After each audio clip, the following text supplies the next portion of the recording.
आमच्या नात्यात ना अजिबात भांडण नाही. आवाज होत नाही, आम्ही एकमेकांवरती आरोप करत नाही, प्रत्यारोप होत नाहीत.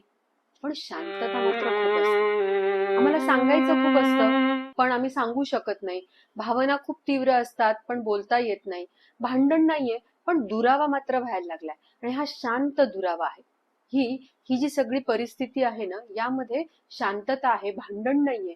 पण ही जी शांतता आहे, शिक्षेसारखी शांतता वाटते. भावना या तीव्र आहेत आणि त्या टोचणाऱ्या आहेत आणि त्या आतल्या आत आहेत. याला म्हणतात शीतयुद्ध. नात्यातील शीतयुद्ध. काय आहे हे शीतयुद्ध? का होतं शीतयुद्ध आणि त्यावरती उपाय काय? हे सगळं आज आपण समजून घेणार आहोत आजच्या व्हिडिओमध्ये. त्यामुळे व्हिडिओ शेवटपर्यंत बघा.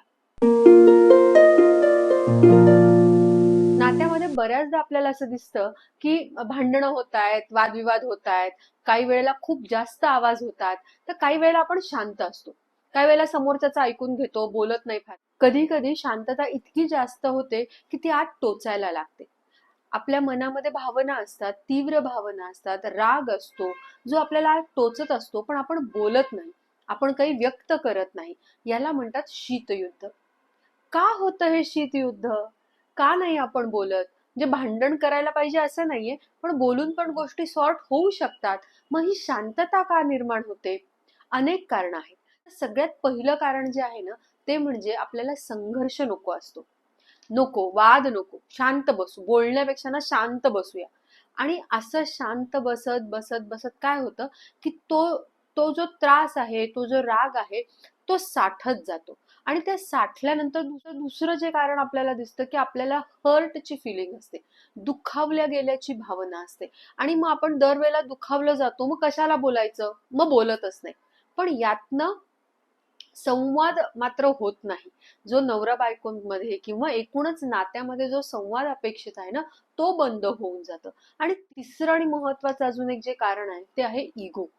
मला माझा इगो ना खूप महत्वाचा वाटतो आणि मला असं वाटतं मीच का बोलू, समोरचा नाही बोलत आहे ना, मग मीच का विषय काढू. म्हणजे एक तर मला संघर्ष टाळायचा असतो, दुसरं माझ्या मनामध्ये ऑलरेडी हर्ट ची फिलिंग असते, दुखावलेपणाची भावना असते, आणि तिसरं मग माझा इगो मला म्हणतो की मी कशाला बोलू, समोरच्यानी बोलायला पाहिजे. आणि यातनं हा दुरावा वाढत जातो. मग आपल्याला असं दिसतं की नात्यामध्ये ना कडवटपणा येतो. म्हणजे एकमेकाला टोमणे मारणं, सार्कॅस्टिकली बोलणं, हे सगळं जे होतं ना, ते शीतयुद्धामुळे होतं.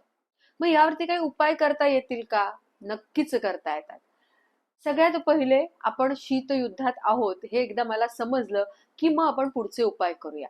हे शीतयुद्ध जर तोडायचं असेल तर त्याच्यासाठी आपल्याला सगळ्यात महत्वाचं करायचंय की आपल्याला बोलावं लागणार आहे.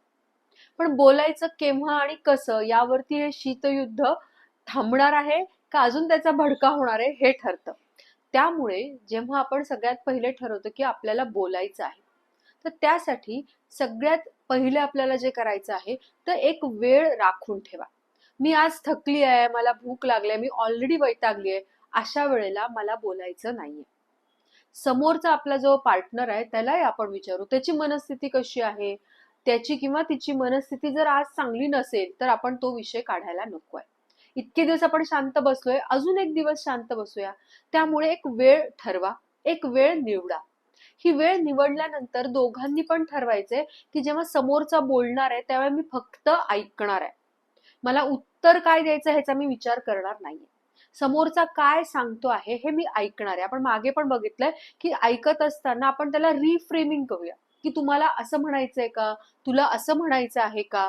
म्हणजे मी ऐकणं जे असणार आहे माझं, ते कसं असणार आहे, ते ऍक्टिव्ह लिसनिंग असणार आहे. त्यामुळे दुसरं मला करायचं, मला ऍक्टिव्ह लिसनिंग करायचं आहे. आणि तिसरं, मला माझ्या भावना सांगायच्या आहेत. मला ब्लेम गेम खेळायचा नाहीये.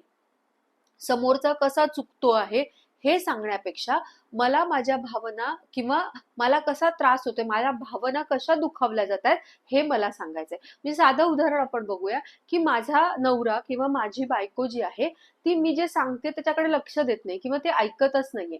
मी इतक्यादा सांगितलेल्या असतात गोष्टी, पुन्हा पुन्हा त्याच गोष्टी करतात आणि त्यांनी मला त्रास होतोय. मग आपण एक वेळ ठरवूया की आज आपण बोलूयात. काय बोलूयात? तर मला असं वाटतं, मला जेव्हा मी सांगते एखादी गोष्ट आणि ऐकली जात नाही ना, त्यावेळेला मला दुखावलेपणाची जाणीव होते. मी इम्पॉर्टंट नाहीये अशी मला फिलिंग येत राहते. आणि ही फिलिंग मला खूप त्रासदायक आहे. कारण माझ्यासाठी मला माहिती की तुमच्यासाठी आणि तुम्ही माझ्यासाठी आपण एकमेकांसाठी खूप महत्वाचे आहोत.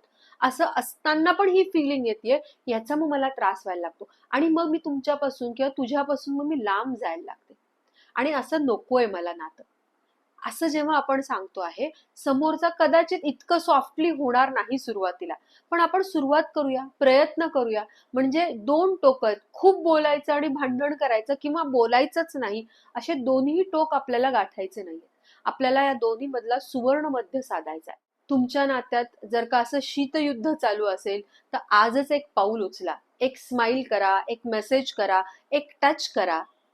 बघा काय फरक पडतोय का. आणि हा व्हिडिओ आपण शेवटपर्यंत बघितला त्याबद्दल खूप खूप धन्यवाद. आणि एका व्यक्तीसोबत का होईना हा व्हिडिओ नक्की शेअर करा.